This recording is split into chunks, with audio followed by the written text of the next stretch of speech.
kung ang isang tao ay biglang humawa na mahipit sa kanyang dibdib at bumaksak dahil sa cardiac arrest sa sitwasyong iyon talagang bawat segundo at minuto ay critical na sitwasyon. May magapaw ng sintomas ang myocardial infarction. Dapat ninyong malaman ang paw ng sintomas na iyon. Sa acute myocardial infarction, isa sa matalaga malaga ay nasa emergency center namin sa gintong kalusugan madalas kaming nakakakita ng 2 o 3 pasyente sa isang araw at sa ilang araw maaring umabot sa 5 o 6 na pasyente. Sa ngayon talagang nararamdaman sa emergency room na tumataas ang bilang nga batang pasyente. Noon sa textbook, natutunan namin na kapag may chest pain ang mga nasa 50 taong gulang pataas, dapat paginalaan ang acute myocardial infarction. Ang gayon karaniwan na ang myocardial infarction sa karon paminsan-minsan sa trend at kahit sa VENC ay nakikita na naman. Ang pagtaas ng acute myocardial infarction ay nakpapahiwatig na lalong lumalala ang condition ng blood vessel ng tao. Ang myocardial infarction ay nangyayari kapag ang isa o higit pa sa 3 blood vessel na nakapalibot sa puso ay unti-unting nagiging mas makitid hanggang sa tuluyang mabara. Ang makitid na coronary blood vessel ay nangangahulugan na ang lahat ng iba pang blood vessel sa buong katawan ay nasa masamang kalagayan din.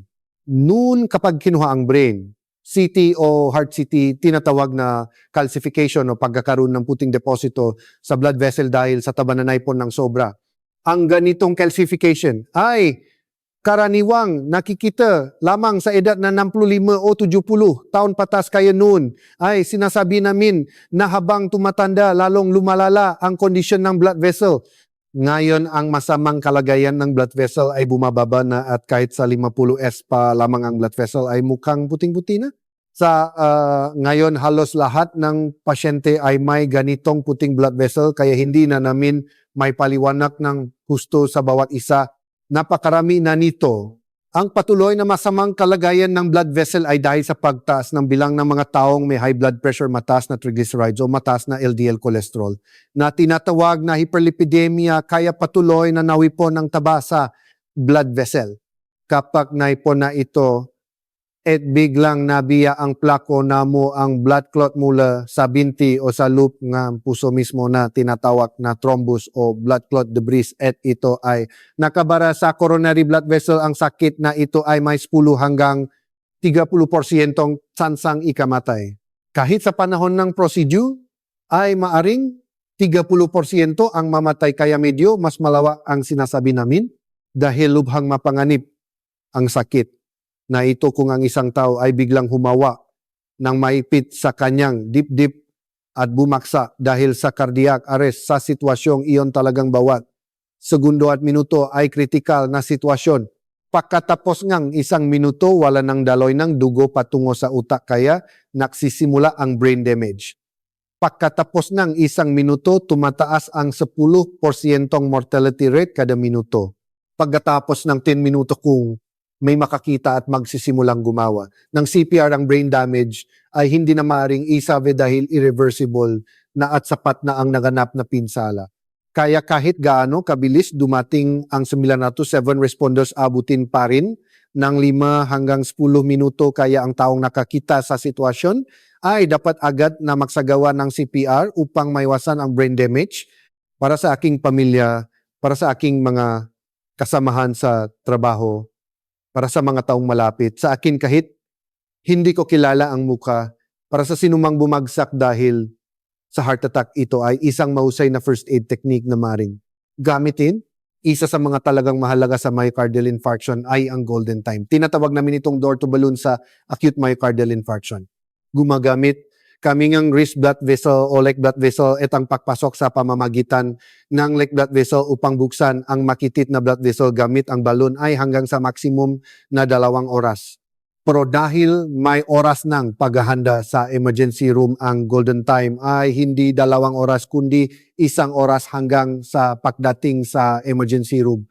Sa loob ng 1 oras, dapat make report sa 900 mabilis na masuri ng 900 plus ang sitwasyon may padala sa tamang emergency room at pagkatapos ng 1 oras na iyon mabilis na i-history, makipag-ugnayan sa departamento, iandang prosedure at sabay-sabay na iandang pag-akyat pagkatapos ay mabilis na pumasok at gawin ang procedure ng mabilis upang maabot ang 2 oras. Pagkatapos ng 2 oras bukod sa mga komplikasyon na nangyayari dahil sa pagkasira ng heart muscle, pangalawa ang magkisusa. Paligid ng heart blood vessel ay nakakaroon ng necrosis abang sinusubukang buksan ang blood vessel sa procedure kaya maring mapunit ang blood vessel. Kapag mabara ang heart blood vessel, dapat mabilis na buksan ito upang maiwasan ang pagputo ng tissue sa likod habang binubuksan ang heart blood vessel. Kaya namin itinatakda ang golden time sa 1 oras sa kondisyon ng angina maring magamot. Pero kapag dumating na ang myocardial infarction, ang heart blood vessel ay ganap ng nagkakaroon ng necrosis kaya hindi maiwasan ang irreversible na pinsala.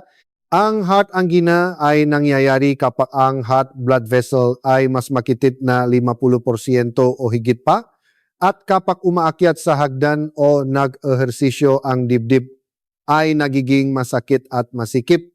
Iyon ang sinasabi namin. Karaniwan itong tumatagal ng wala pang 1 minuto, iyon ang angina. Kung hindi ito tumatagal ng wala pang 1 minuto kundi 5 o higit pang minuto, tinatawag na unstable angina. Ang unstable angina ay dapat tingnan bilang sitwasyon na maaaring maging myocardial infarction anumang oras. Kaya sa kondisyon ng angina, mahalagang malaman agad ang sariling kalagayan at gumawa ng hakbang upang hindi ito maging myocardial infarction. Una, may ilang sintomas at paunang sintomas ng myocardial infarction. Dapat malaman ang paunang sintomas na iyon. Ang pinakamahalaga ay ang chest pain. Sa kasungang myocardial infarction, ang dibdib sa harap ay parang dinuduro ng elepante o parang nabibiya at nagiging sobrang sakit na iyon ang inirereklamo. Ito ay sakit na nangyayari habang mabara ang heart blood vessel at nakakaroon ng necrosis ang heart muscle sa ibaba nito. Kung may chest pain una, dapat isipin na maring problema sa puso. Ang pinakamaraming pasyente ay sa grupo nga lalaki sa 50S at sila ang may pinakamalakas at pinakamalinaw na sintomas. Kung mas matanda at may matinding diabetes, hindi nila maramdaman ng maayos ang sakit. Kaya tulad ng diabetic foot, hindi nila maramdaman ng maayos ang chest pain. May mga pasyente sa 70S na dumating na may kaunting sakit sa dibdib at nang kuha ng picture ay acute myocardial infarction pala. Sakasong lalaki sa 50 na naalala ko sobrang malakas ang chest pain na inirereklamo niya. Kaya naisip ko na malaking problema ito ang ECG, ay nagpakita ng acute myocardial infarction. Kaya inihanda ang procedure, ginawa ang lahat ng treatment, measure sa central line binigyan, lahat ng gamot tapos na ang paghahanda. Pero bago pa umakyat ay biglang tumigil ang puso, nagkaroon ng ventricular fibrillation kung saan ang puso ay nanginginig. Agad na ang pasyente ay umunggol at bumagsak, may 2 o 3 segundo, na convulsion dahil walang dugo. Sa utak kaya convulsion habang umungol at bumagsak pagkatapos, ay agad na nawalan ng malay. Ginawa namin ang CPR at ginamit ang defibrillator na tinatawag na electric shock na nakita ninyo siguro sa drama. Sa kabutihang palad nagising ang pasyente. Tinanggal ang mask at sinabi na ang sitwasyon ay hindi maganda, kailangan agad na pumasok sa procedure. Pagkatapos ay sa procedure room, ginawa ulit ang procedure at na-save siya. May mga pasyente na dumadating na parang nakakasakit lang ng tiyan at sa emergency room ay na-diagnose na myocardial infarction. Kung sinabi nilang masakit ang dibdib, agad namin itong may isip. Pero kung sinabi nilang masakit ang tiyan o masakit ang itaas na bahagi ng tiyan, hindi, agad namin isipin ang myocardial infarction.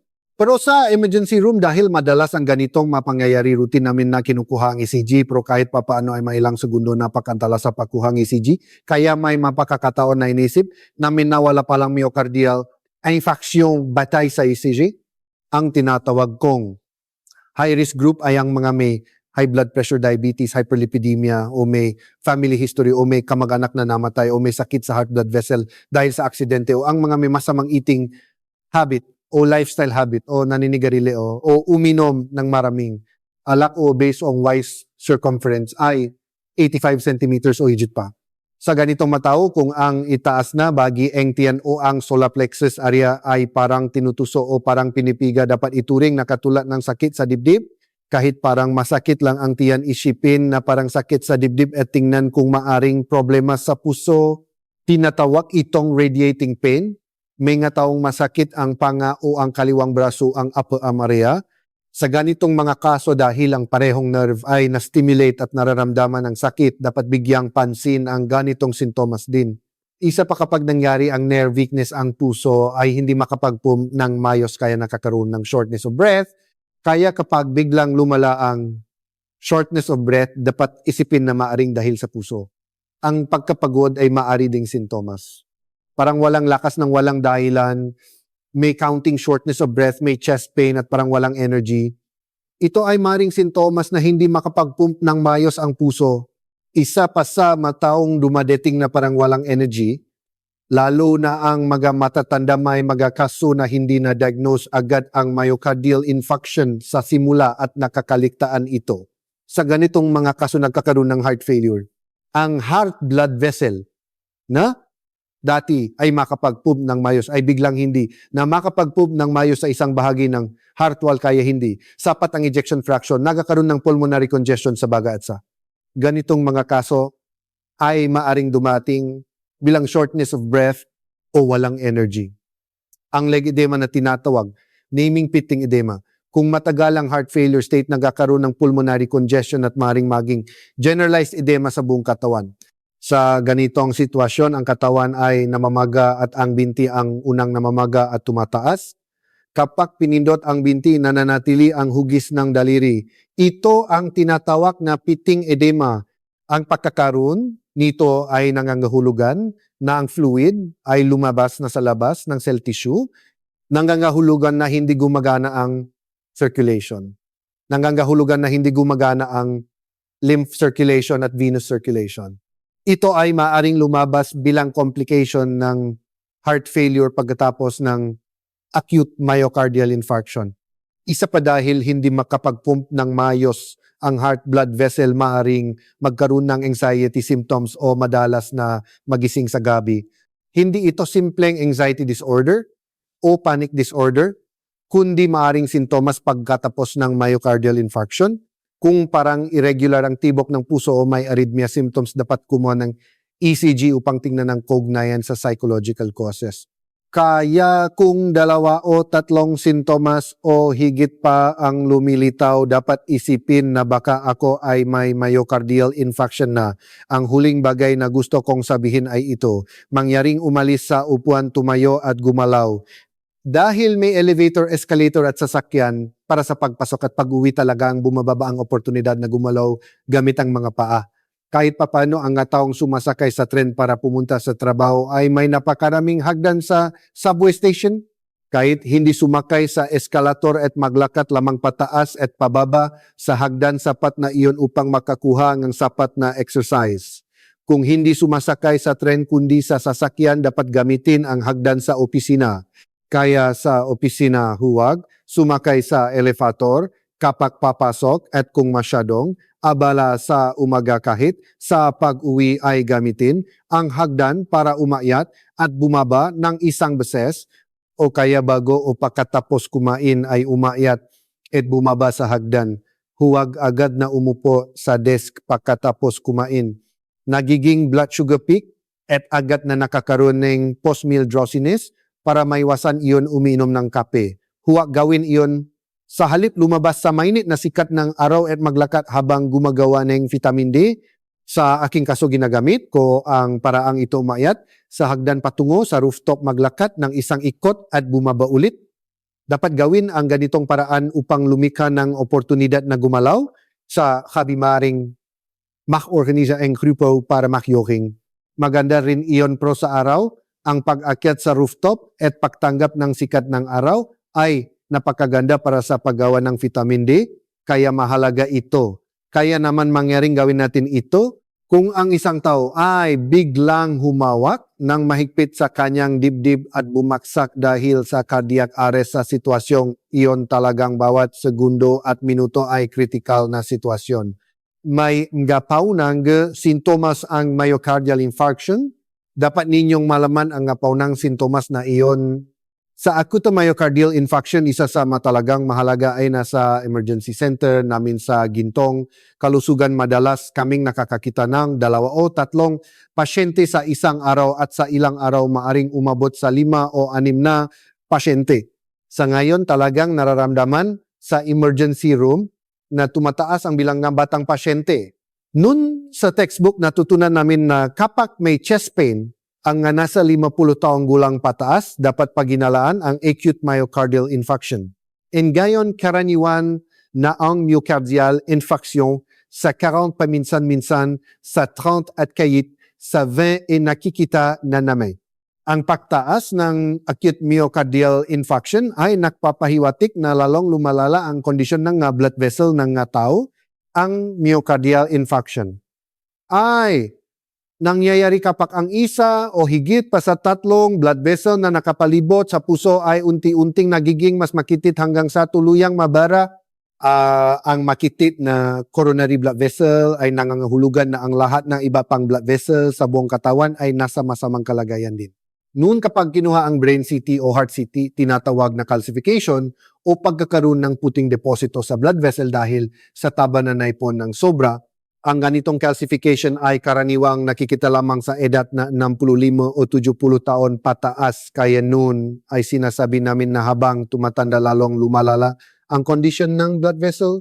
Ngayon, ang masamang kalagayan ng blood vessel ay bumababa na kahit sa 50S pa lamang ang blood vessel ay mukhang puting-puti na.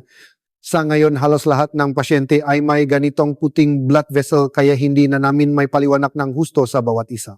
Napakarami na nito. Ang patuloy na masamang kalagayan ng blood vessel ay dahil sa pagtaas ng bilang ng mga tao may high blood pressure, mataas na triglycerides o mataas na LDL cholesterol na tinatawag na hyperlipidemia. Kaya patuloy na nawipon ang tabasa, blood vessel. Kapag naipon na ito at biglang nabiya ang plaque o namuo ang blood clot mula sa binti o sa loop ng puso mismo na tinatawa na thrombus o blood clot debris at ito ay nakabara sa coronary blood vessel ang sakit na ito ay may 10 hanggang 30% sansang ikamatay. Kahit sa panahon ng procedure ay maaring 30% ang mamatay kaya medyo mas malawak ang sinasabi namin. Dahil lubhang mapanganib ang sakit na ito kung ang isang tao ay biglang humawa ng mahigpit sa kanyang dibdib at bumaksak. Dahil sa cardiac arrest sa sitwasyong iyon talagang bawat segundo at minuto ay critical na sitwasyon. Pagkatapos ng 1 minuto wala ng daloy ng dugo patungo sa utak kaya nagsisimula ang brain damage. Pagkatapos ng 1 minuto tumataas ang 10% mortality rate kada minuto.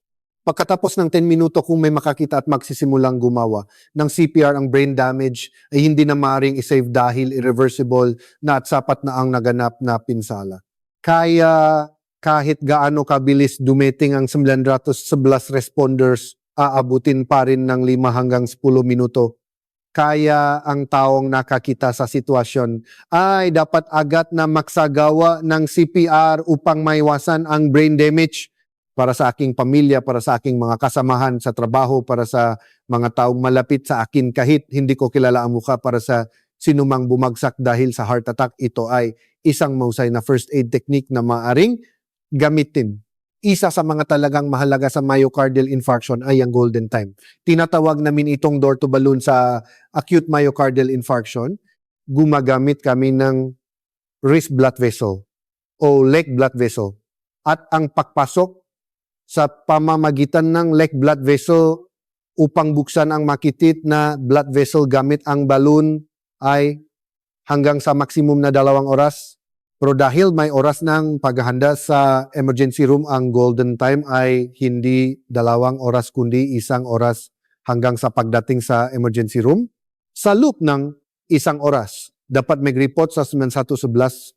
Mabilis na masuri ng 911 ang sitwasyon may padala sa tamang emergency room at pagkatapos ng 1 oras na iyon mabilis na i-history, makipag-ugnayan sa departamento.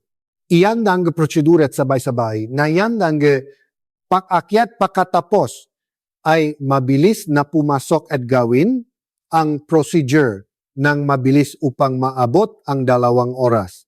Pagkatapos ng 2 oras bukod sa mga complication na nangyayari dahil sa pagkasira ng heart muscle, pangalawa, ang mga tissue sa paligid ng heart blood vessel ay nakakaroon ng necrosis habang sinusubukang buksan ang blood vessel sa procedure kaya maaring mapunit ang blood vessel. Kapag mabara ang heart blood vessel, dapat mabilis na buksan ito upang maiwasan ang pagputol ng tissue sa likod habang binubuksan ang heart blood vessel. Kaya namin itinatakda ang golden time sa 1 oras sa kondisyon ng ang ginamaring magamot. Pero kapag dumating na ang myocardial infarction, ang heart blood vessel ay ganap ng nagkakaroon ng necrosis kaya hindi maiwasan ang irreversible na pinsala.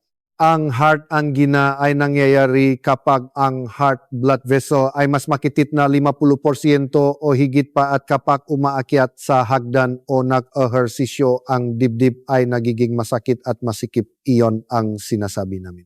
Karaniwan itong tumatagal ng wala pang 1 minuto, iyon ang angina.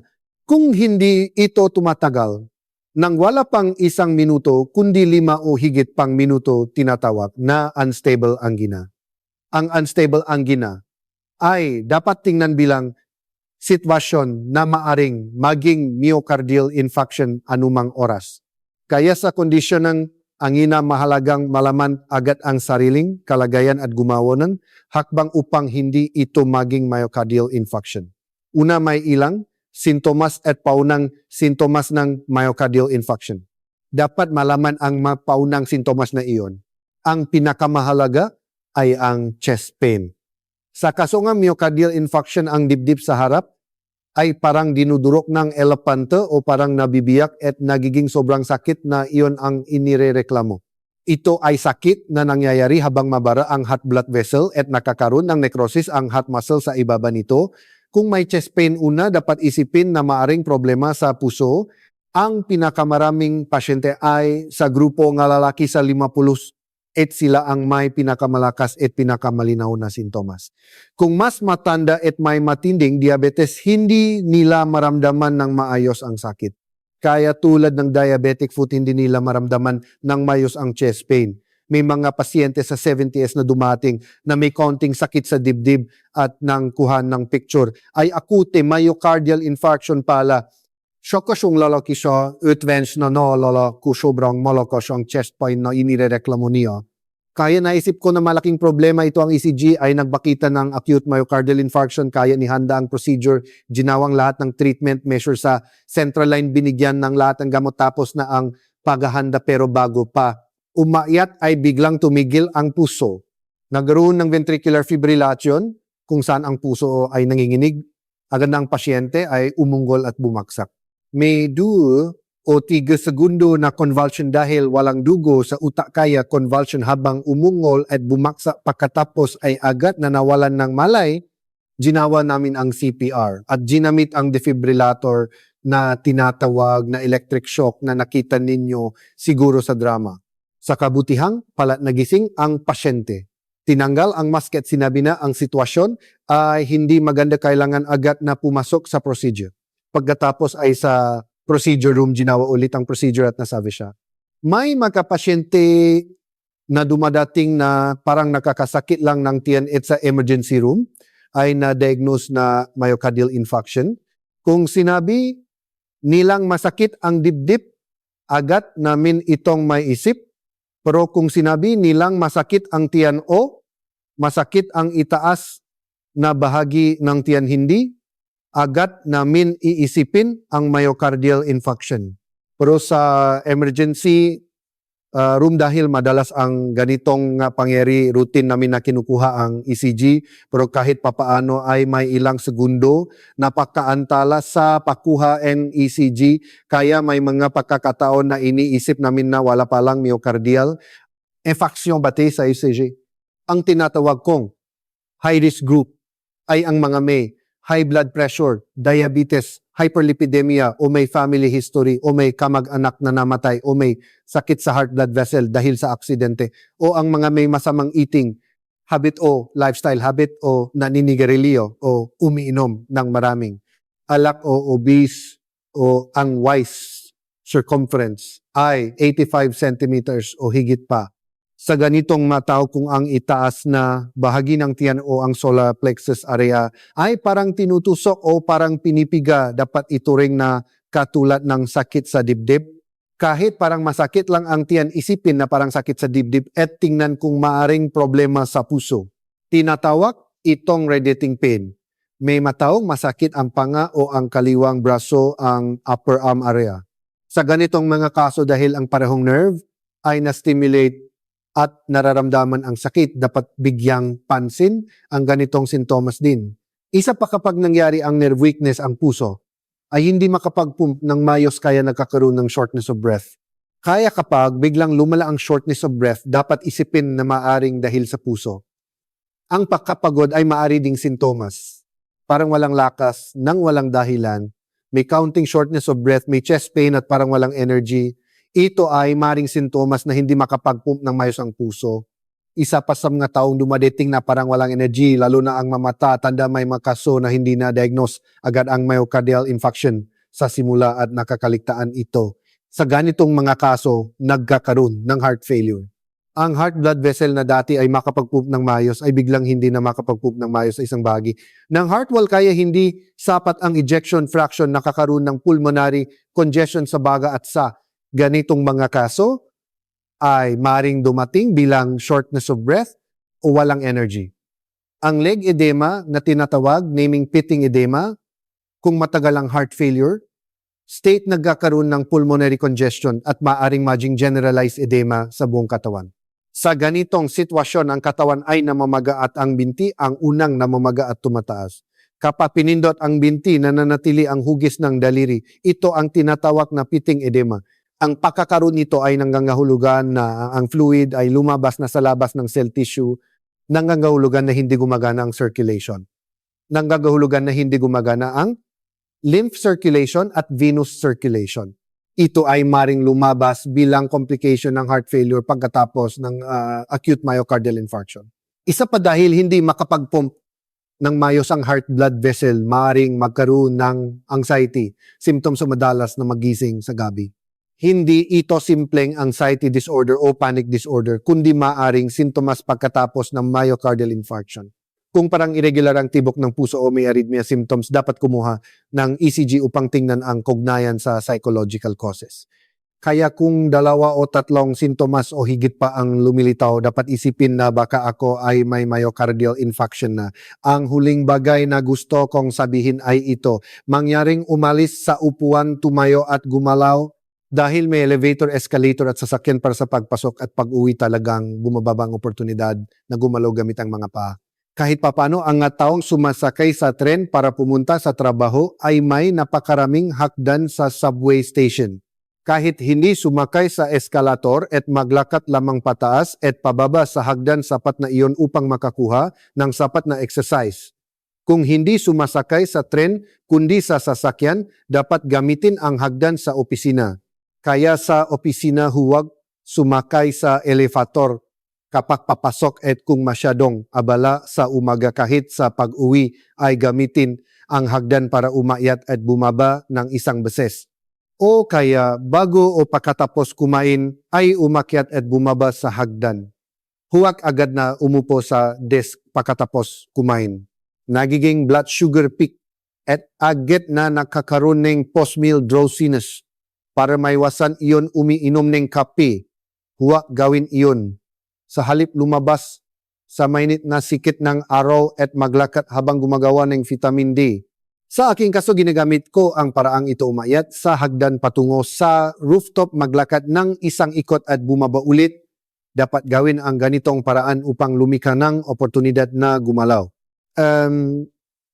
Sa kabimaring makorganisa ng grupo para makyoking, maganda rin iyon pro sa araw ang pag-akyat sa rooftop at pagtanggap ng sikat ng araw ay napakaganda para sa paggawa ng vitamin D, kaya mahalaga ito.